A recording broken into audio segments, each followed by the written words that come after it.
scheduled out, and did not realize that my building management scheduled a big construction project for today.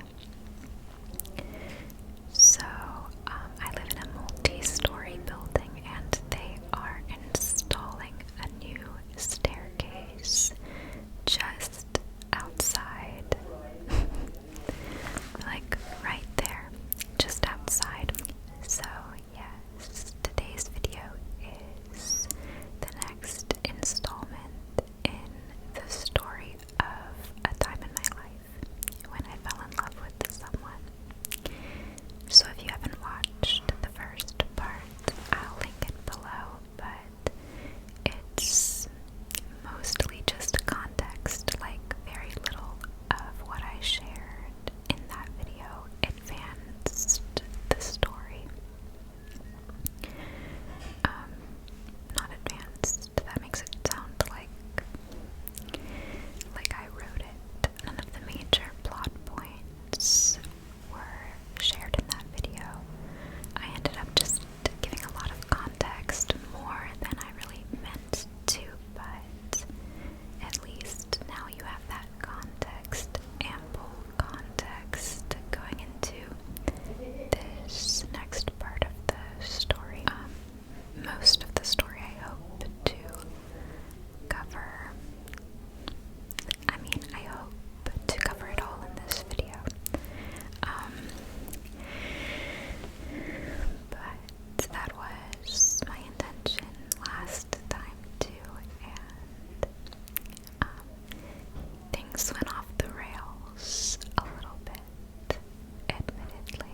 So yeah, I think it works, the last part works as it is, but it did go off the rails somewhat. I was just feeling very emotional, and it's an overwhelming story to attempt to, I don't know, to tell, to abridge even. So for this next part, I actually made some notes.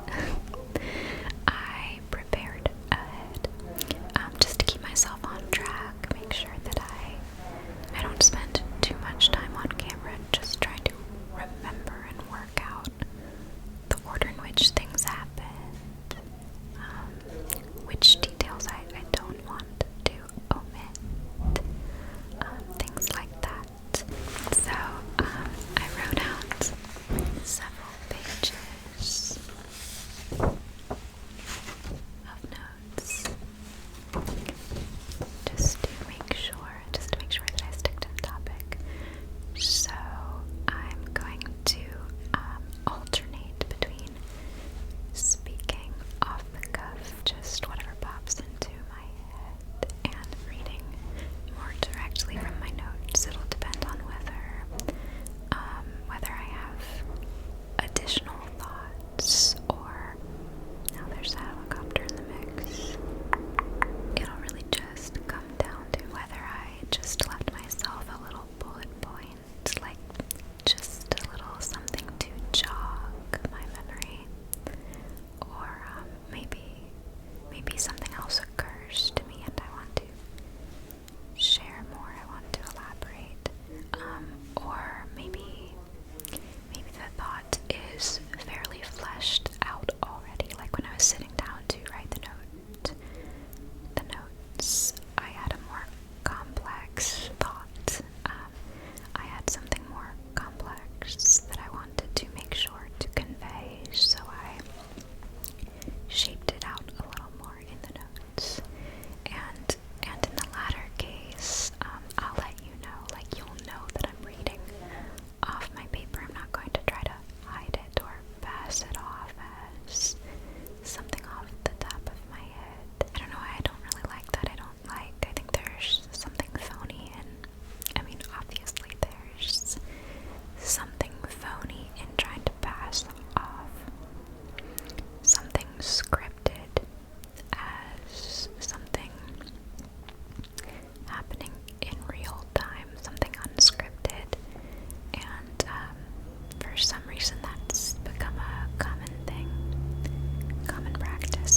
adjusted to just focus on my own development, and even like the necessity of selfishness, being at that age when you're out of your parents' house for the first time, and that time in school and right after school when there's enough of an adjustment to make to the real world, the world outside your parents' house already. So yeah, you have to kind of toughen up, but also you're naturally very self-focused, and you're dreaming big, and you're getting like humbled every other day. Yeah, regardless, like I mean I had some of those experiences within my relationship, but there were plenty of examples of my relationship holding me back from that progression, that development. I'm not gonna get too much into that.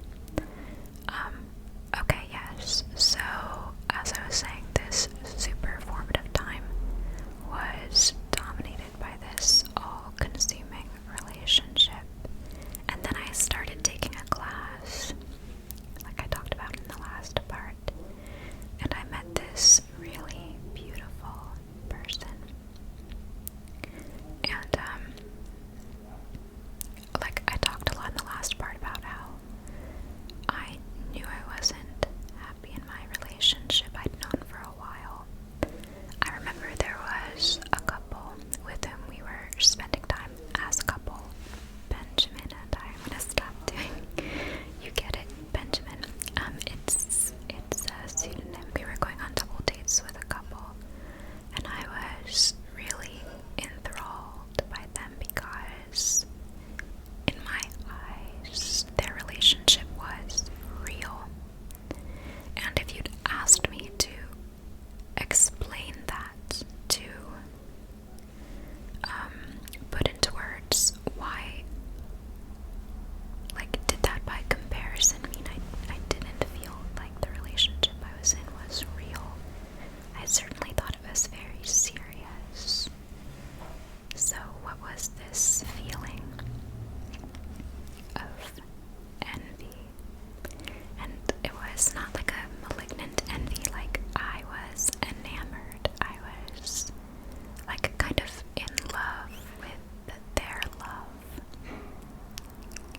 And yeah, it was another indicator, red flag looking back,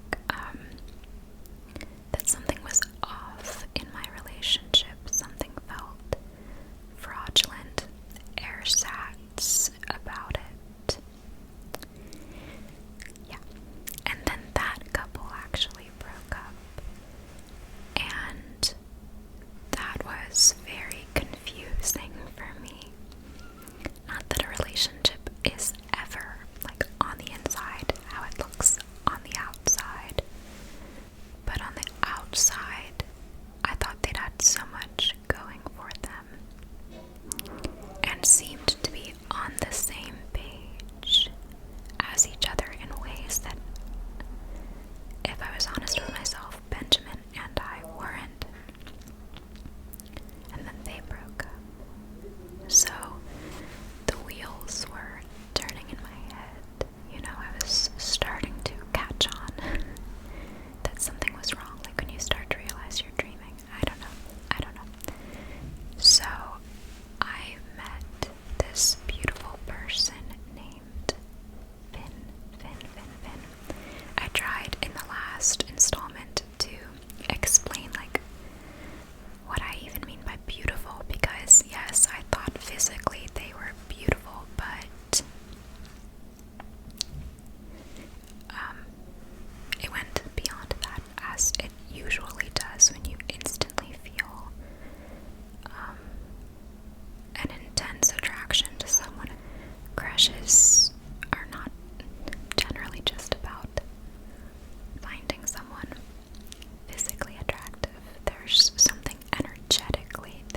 so this next bit is a bunch of gobbledygook.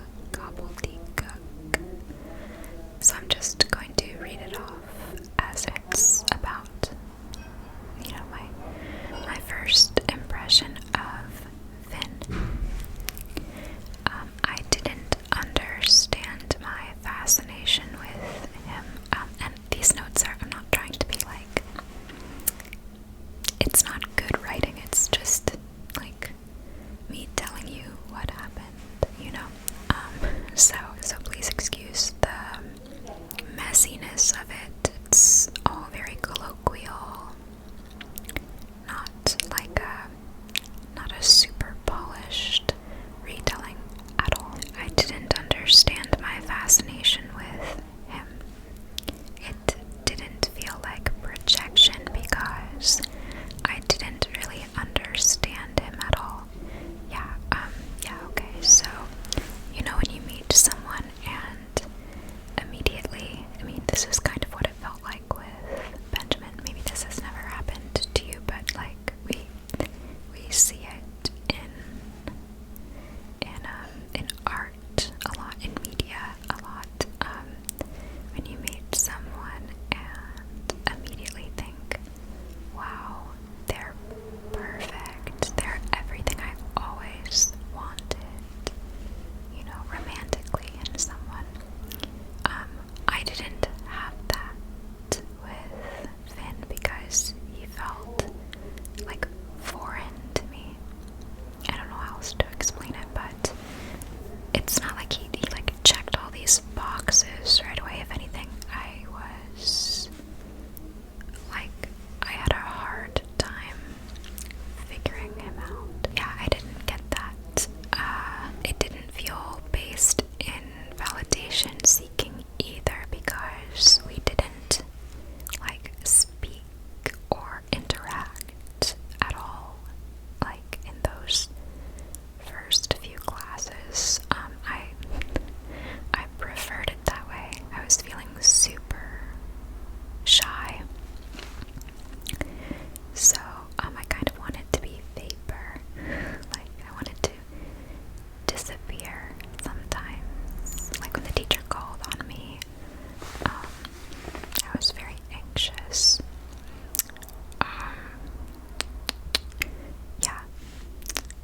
I still don't really understand what that feeling was that first day, and it lingered, it persisted through all those early classes together. But yeah, I note that I felt increasingly flustered throughout the first class, maybe because of these feelings, but also I had a fever. So there was that. Yeah, I was sick that first day and realized it during this 2 or 3 hour class. So I left class feeling really weird, really freaked out, and pretty ashamed.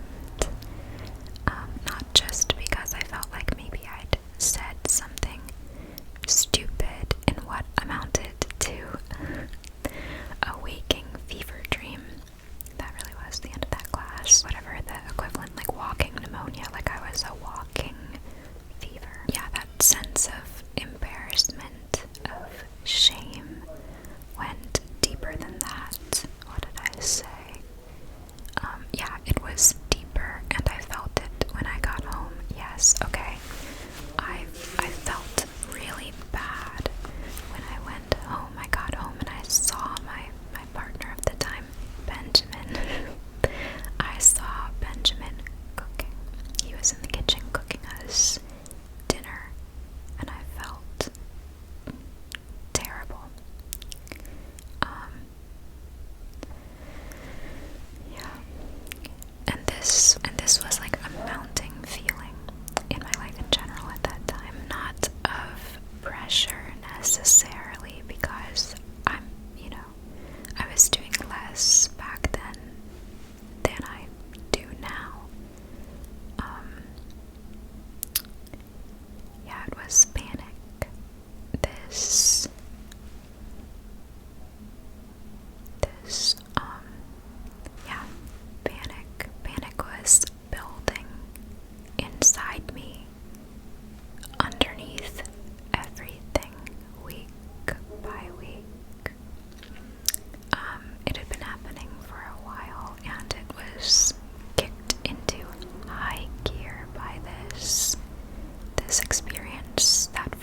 class. It's still really interesting to me. I don't talk a lot about intuition or gut.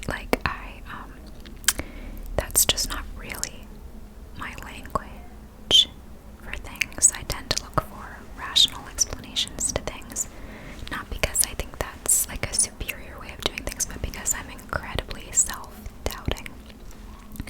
So I try to find external validation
in order to have something to do during my partner's next big trip. Yes. So I went in for the second class, and I felt better, much better, and I was like, okay, now I'm more emotionally sober. I've let off some of the pressure in my life, like pressure I didn't even understand. So, I was like, I'm sure things will be better now, and I don't have a fever. I don't have a fever. So I was interested to see how I felt about this thin person whose name I didn't even know going into the second class. I didn't remember anyone's names for the most part. So I was like, okay, now I can see what's up. I was very confident that those feelings would just go away immediately.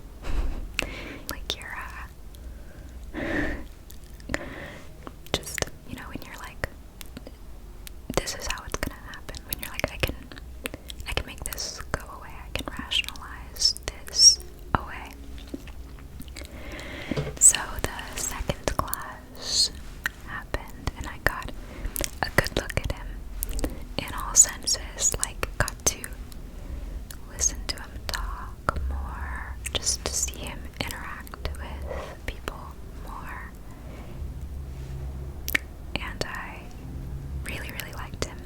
Still more, the more I looked, the more I liked. So there went that plan, that expectation that things would just work themselves out. But I held on to it, For a while I was like, this is not gonna be a thing. It's not a thing. It's my brain playing tricks on me, something like that. So I just didn't interact with him. Didn't really try to talk to him for the most part. In class, I couldn't even look at him unless he was looking in another direction, and then I would steal looks at him. And funny enough, it seemed like he was doing the same thing. But again, I was like, no, probably not.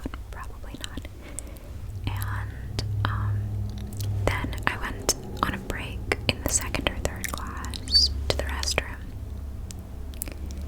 And I came out of it. I chatted with a classmate in the bathroom. It was a big bathroom with 20 stalls. No, 12 stalls. And people could kind of congregate on their breaks, washing their hands, chatting. You were so funny. I loved that thing you did. Blah, blah, blah, blah. Very sweet stuff. But so I left the bathroom with a big smile on my face. And turning the corner, almost running into me. Not really, but just our paths intersected very abruptly. There was Finn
it's always emphasized, like, just like you can't be a good writer without reading a lot. So you go to shows. So everyone was going to a show.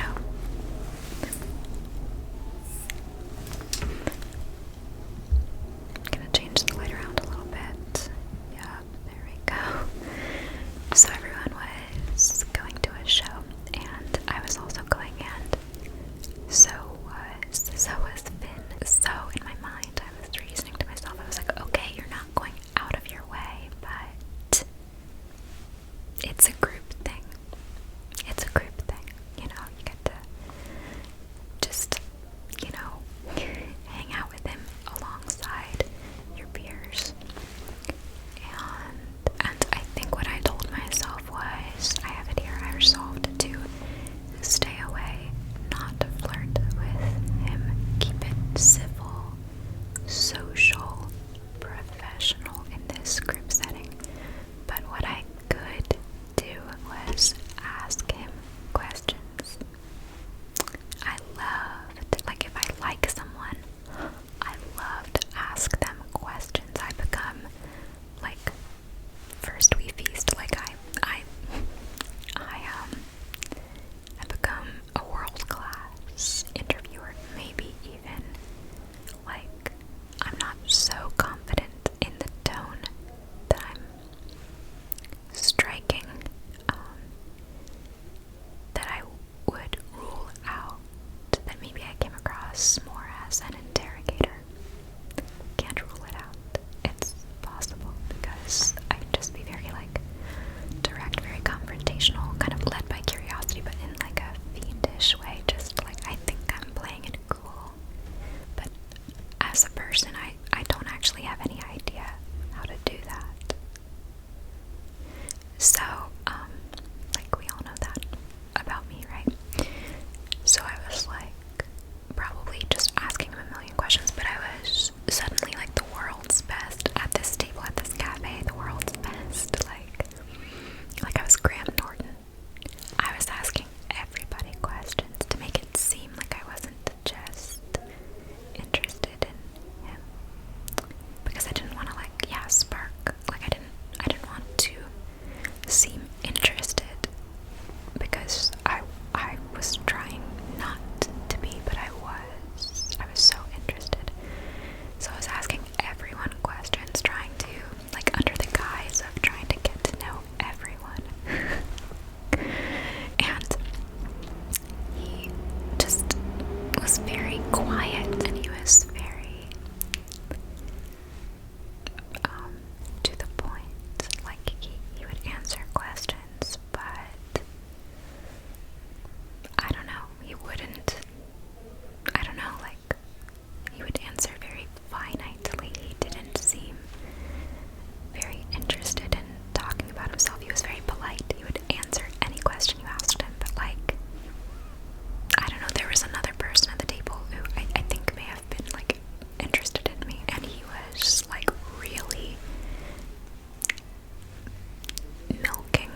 was, oh my god, like, if you're new to English and you're supposed to be funny in English, it was a whole thing. But some people kind of resented her in the class because she would really hold up,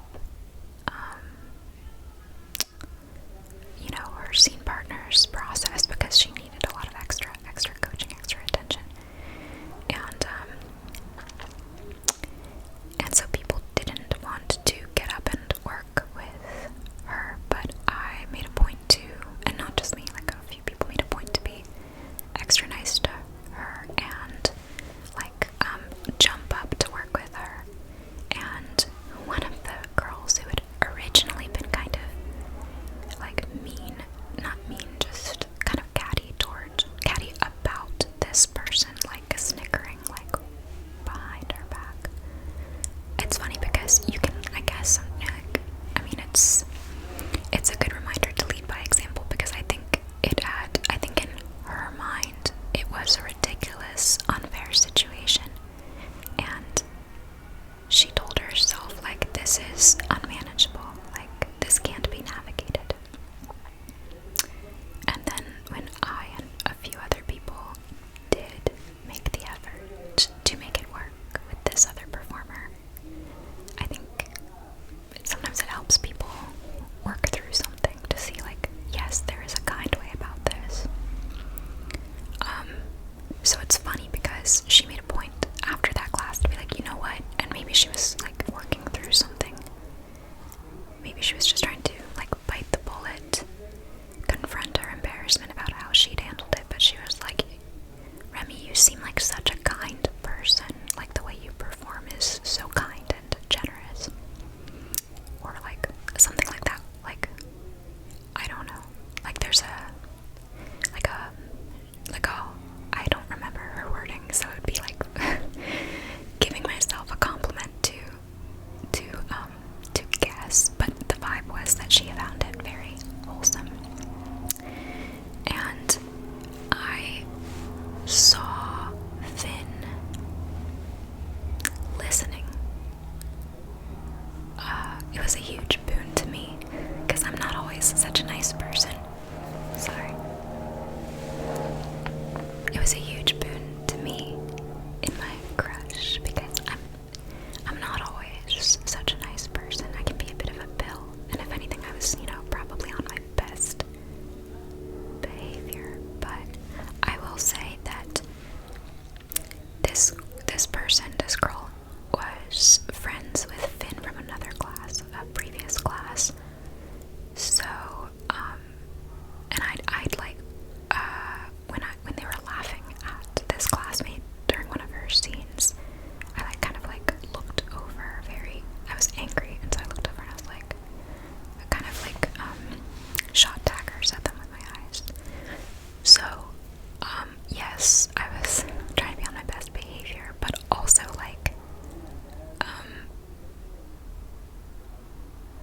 there was a glimmer of hostility or tension between me and his quasi social circle in the class.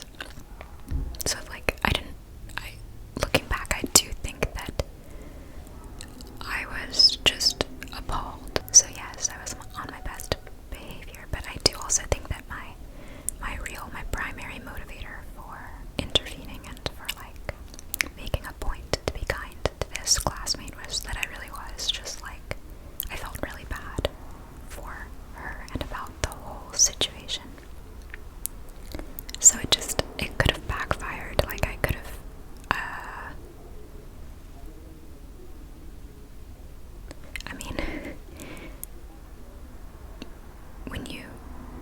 it's always great when you kind of ever so slightly not shame, but show that you're not okay with someone's behavior. So many times it can just make the person hate you, not like you. But this girl was a more mature person than that, and gave me this compliment after processing the class and how things had gone down. So it was a huge, like, it played right into my hand, the hand that I was in denial about trying to play. Yeah, because like I said, like, I'm not always the nicest person, so yeah. So I heard him kind of listening to her, and then she started talking again, like, about, she said,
if he was laughing nervously, but it just fractionally infuriated me, or just like put me off, and I was like, oh, okay, good, like, he's mean, that's it, that's my out. Like, I don't like this person, I don't like him at all. But I like looked over at them and like to shut them up, and he looked like mortified. Like he turned red. He was like Jim Albert on The Office, or like when a dog's ears like go right back, just like. And yeah. So anyway, reflecting back, I don't think I was trying to perform goodness. Because if anything, like it created friction with, like I said, with his social group, or it could have, depending on how they took it. Like no one likes it. Yeah, it's not good to make fun of people, but also no one likes the sanctimonious, the virtuous person. Sorry, I had to take a quick 2-hour break because the workers were using some machinery continuously for 2 hours. But yeah, I was saying essentially nobody likes a goody-goody, so I think it wasn't strategic. I think I really was just that infuriated, and I can be very judgmental. And it just, funny enough, ended up being to my advantage. I mean, I should write a guide, clearly, for how to flirt with someone. But yeah, it was fine. So the light has changed. This ramble, it's my Everest. I think I'm gonna have like 3 hours of footage at this rate because I've only just begun. So after that night at the bar, I came to the conclusion, I was like, okay, I need to avoid this person, clearly. It was just better that way. And it was surprisingly easy. It wasn't hard. We just never ended up doing scenes together, which is pretty unusual because sometimes you choose to be in someone else's scene because they hop up, they volunteer to go. It's usually very like, you have to go at some point, but you can decide in what order by volunteering. That's a very theater thing. Because the assumption is that you want to get up and work. So sometimes you can hop into someone else's scene or hop up with them. And in my case, if I wanted to avoid someone, I could, wait for them to go up and then not go up with them. Or sometimes you have to go up, you haven't gone yet, and other people can hop up with you, and then the ball is kind of in their court.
promise I asked him to please not go on his next trip. I think somewhere in there, Halloween happened, and Benjamin and I fought the entire time.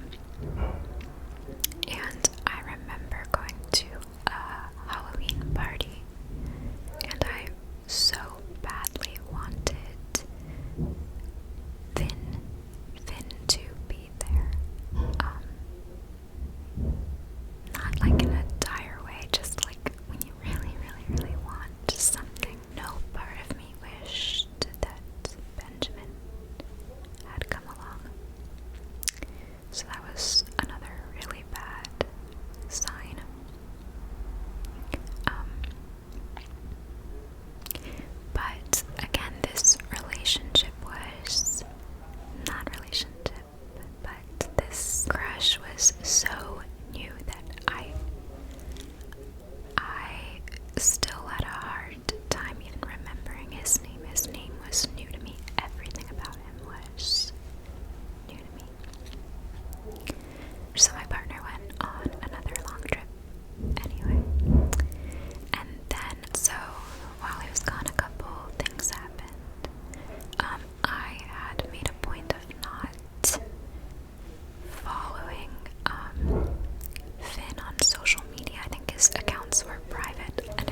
screening, and he seemed super embarrassed after he did that, like he was like hitting on me by volunteering that, but he wasn't, because it was just uncanny, like so bizarre. Like, you can't make this shit up. Like, my ex's birthday was September 18th. My ex before that's birthday was September 20th, and I had noticed that, obviously, and made a joke about it in light of my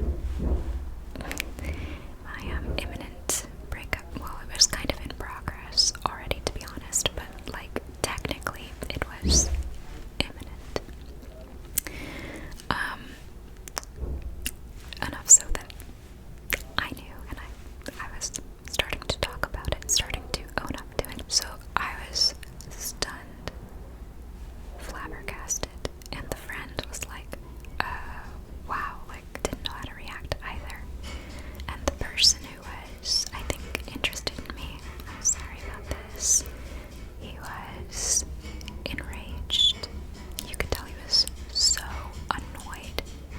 He'd already made comments that seemed kind of jealous about Finn, even though I hadn't expressed any interest in Finn. I think he was just naturally envious of Finn. I'm gonna stop. I'm sorry, it's so super loud. But yeah, he was pissed off. Like, he looked at the other person at the table and he's like, should we go? Like, should we leave you two alone? Which, super juvenile. But like, it's not just grade school when these things happen, and you're like crushes and cattiness, and I mean, this whole experience was starting to show me that I wasn't grown up at all, and many of my peers weren't either.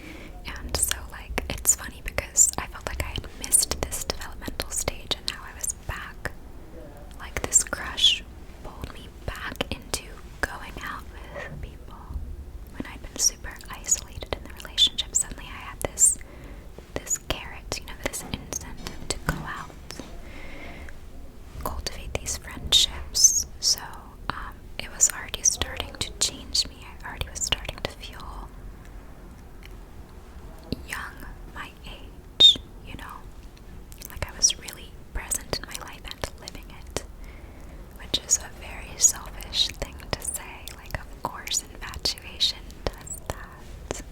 I promise there's more to it. Okay, Sleepyheads, as much as it pains me to say this, I must admit defeat. I don't think I'm going to get through this story time today. The sun is setting. And I started trying to film at 8:05 today. So, I was determined, but I didn't count on overtime. I think that the workers are staying past 5, which was the window we were given.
was a night when Finn hosted practice at his apartment, which, I mean, as you can imagine, was thrilling for me. Super exciting to just have an excuse to be in his space, to, I don't know, get more insight into him as a person. I don't know, when you have a crush, silly things like that are huge. Super exciting. So,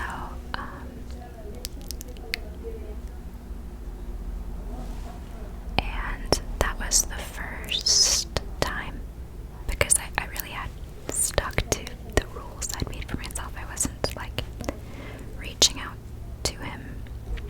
That was the first time I ever texted him. We'd already known each other. Like, I think everyone in the class, like, friendships were progressing, but ours was not. We both were, again, kind of avoiding each other.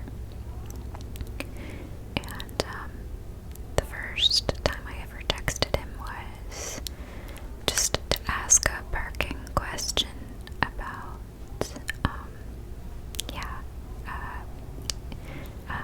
going into that rehearsal. But of course, I was like, now we have each other's numbers. Like, now he has my number too. So, riveting stuff. Dangerous, dangerous game to play. And after that practice, several people wanted to stay after and keep talking, like 5 or 6 people, which worked great for me.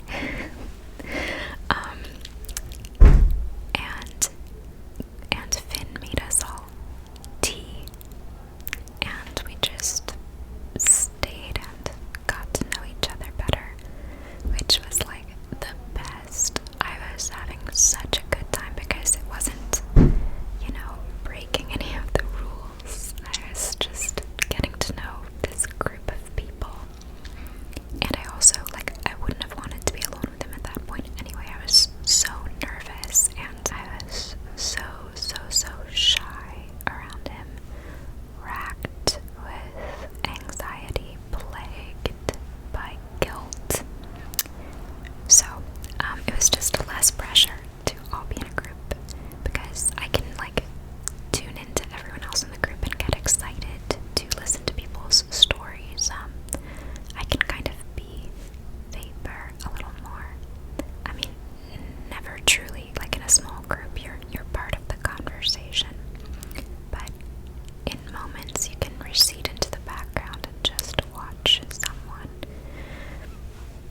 be themselves, be himself.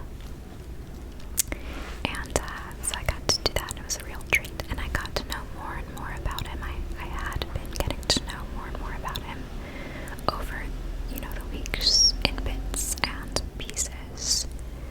I knew that he was the youngest in his family, too. And,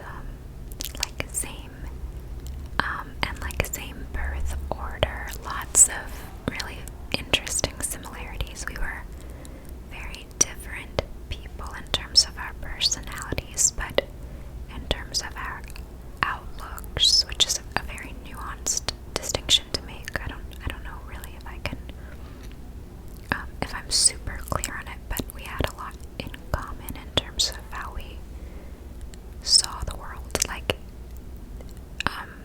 some internal stuff, even though energetically we were very different people, both very shy, clearly, but just in terms of how we saw the world, because both being youngest children of 3 in kind of dysfunctional families, and even our oldest siblings both did the same, both pursued the same careers as our parents, as their respective parents of the same gender. I mean,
own like bugaboos. Like you could see he was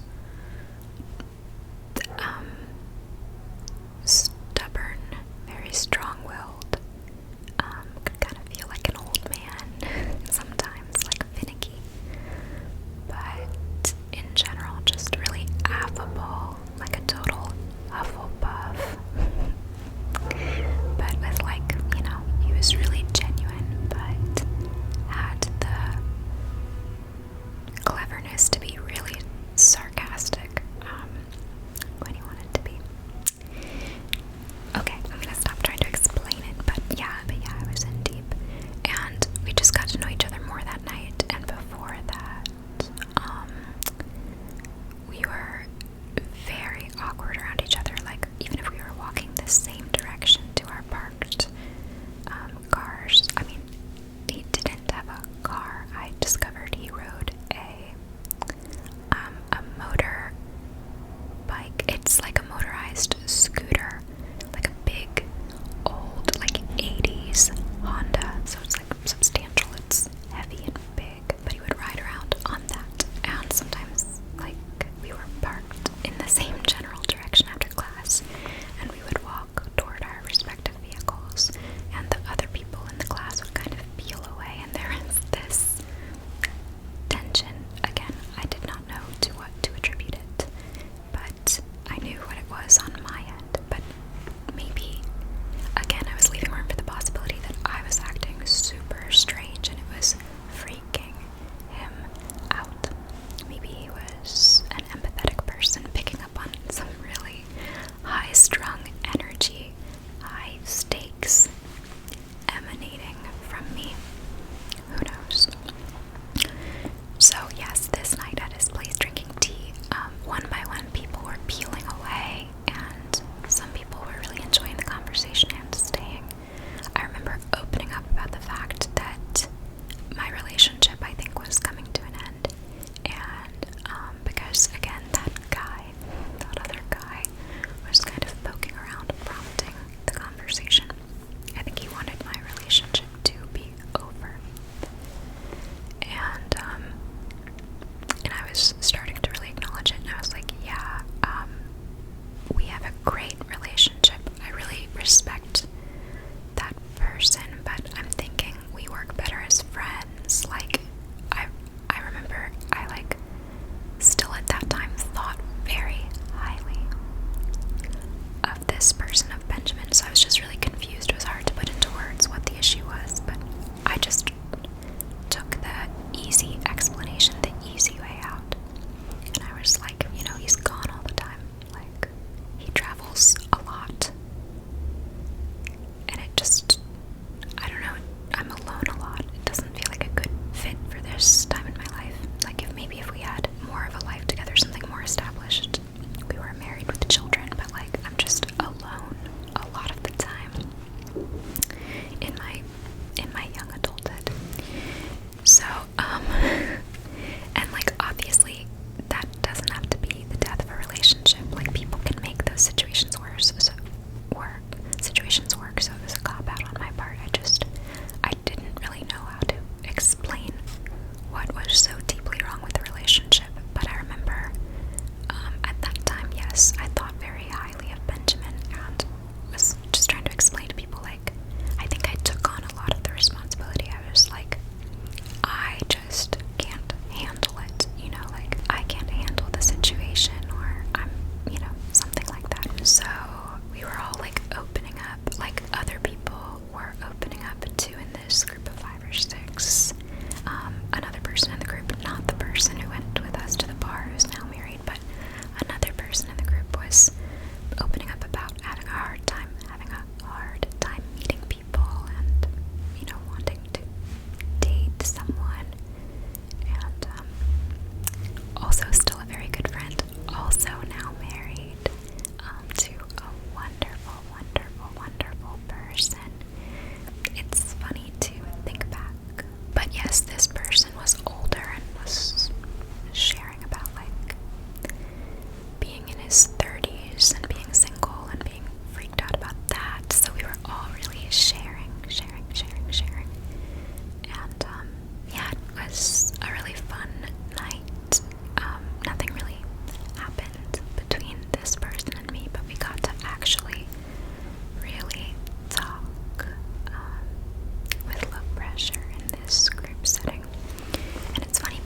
was hard, and maybe another nail in the coffin because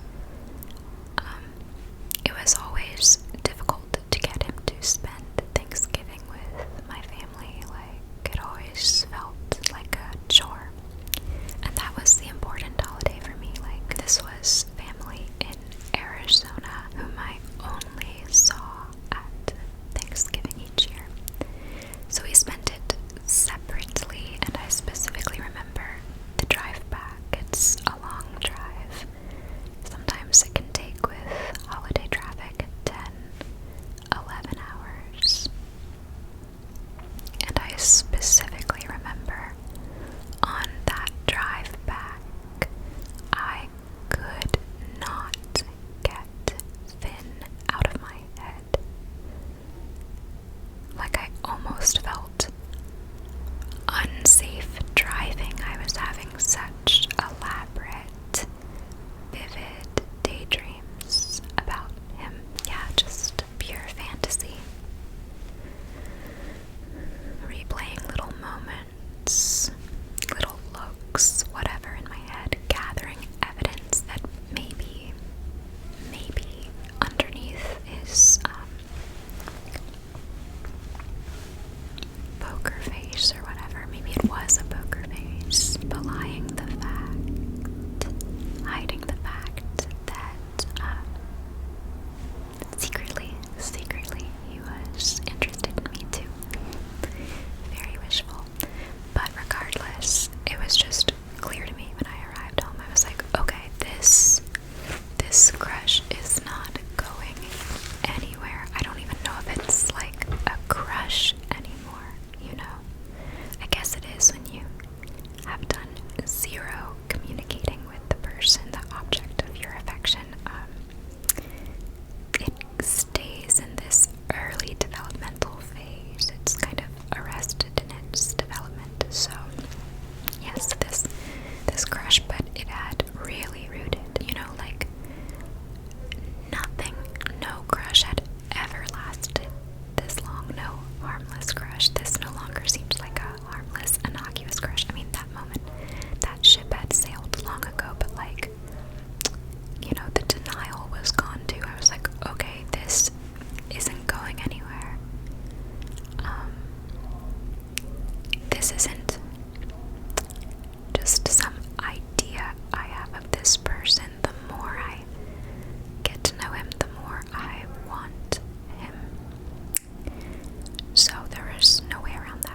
is so hard, but if you insist, like, if you haven't got the vibe already, there were other women in the picture this entire time, and I was just a little clown.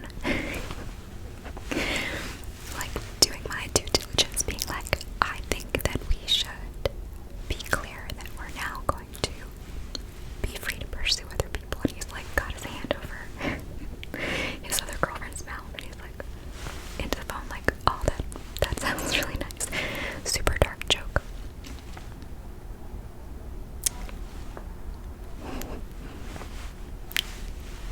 I don't want to sit here and shit talk Benjamin.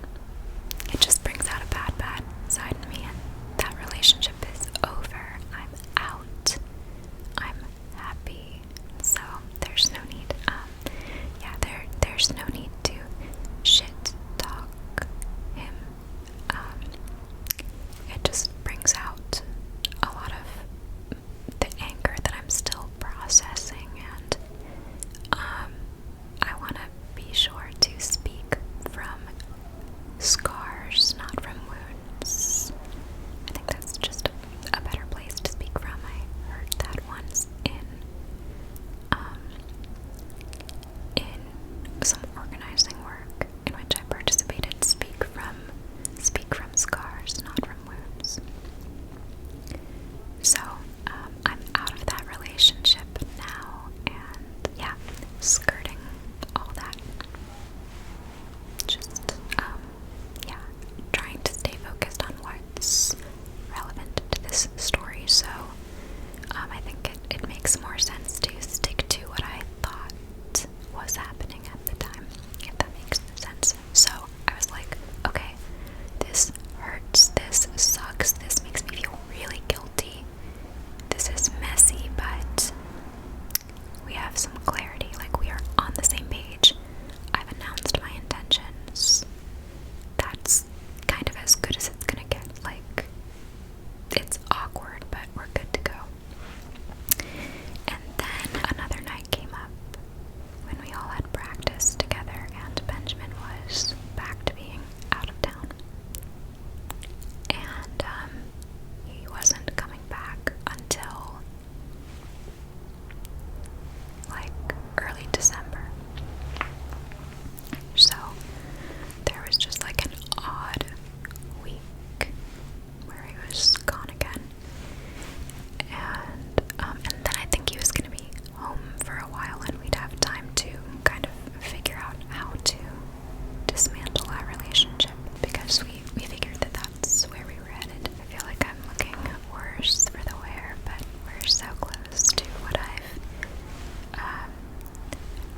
he said to me in front of everyone, he was like, why don't you just stop talking about, like, he's like, it's so confusing, like, is your relationship over or isn't it? Like, I just think that by the time you've even begun thinking about it, like talking about it to people, that relationship is over.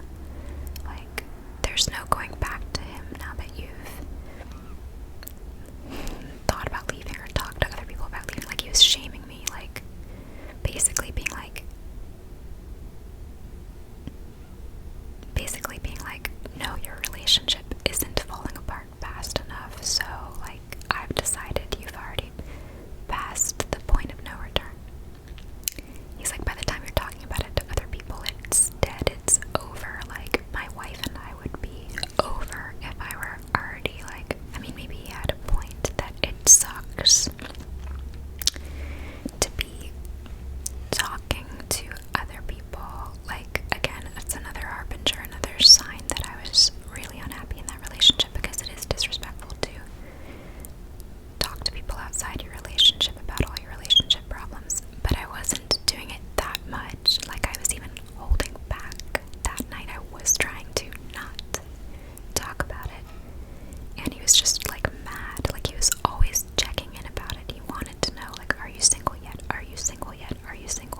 So, I walked out to my car feeling defeated, and there he was at his scooter still, and I waved goodnight to him across the street because, oh yeah, I was feeling really defeated.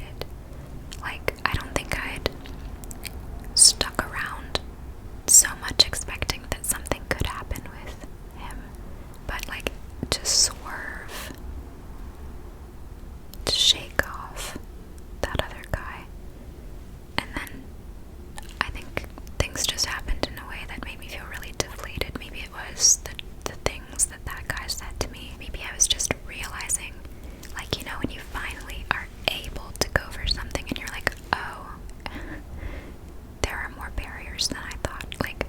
The barriers are inside me. I just realized how awkward I was and how out of practice, and that I had no instincts for flirtation anymore. It's sad, but that's how I felt. So I felt defeated, and then he was outside, and I didn't even try to go talk to him across the street or anything. I was like, I'm taking my ass home. And then I started to notice that he was just standing there doing I don't know what. He was taking forever to leave, and he was fiddling with his keys or something, and I was like, huh, that's weird. And then he finally left, after what felt like a while. I was like, what is he doing over there?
scooter. So he wore a lot of layers, and he forgot like half of them and his belt and a sock. Like he was like, "Where's Waldo?" Just like leaving all his things. And I like was processing it. I was looking around. And I was like, I think he left his stuff. And then he like came back and he was like, I left my stuff. He was like very flustered, very flustered. It was very endearing. Oh, I remember. He got all flustered and like he'd been like running his hands, running his fingers up and down my shins, my calves.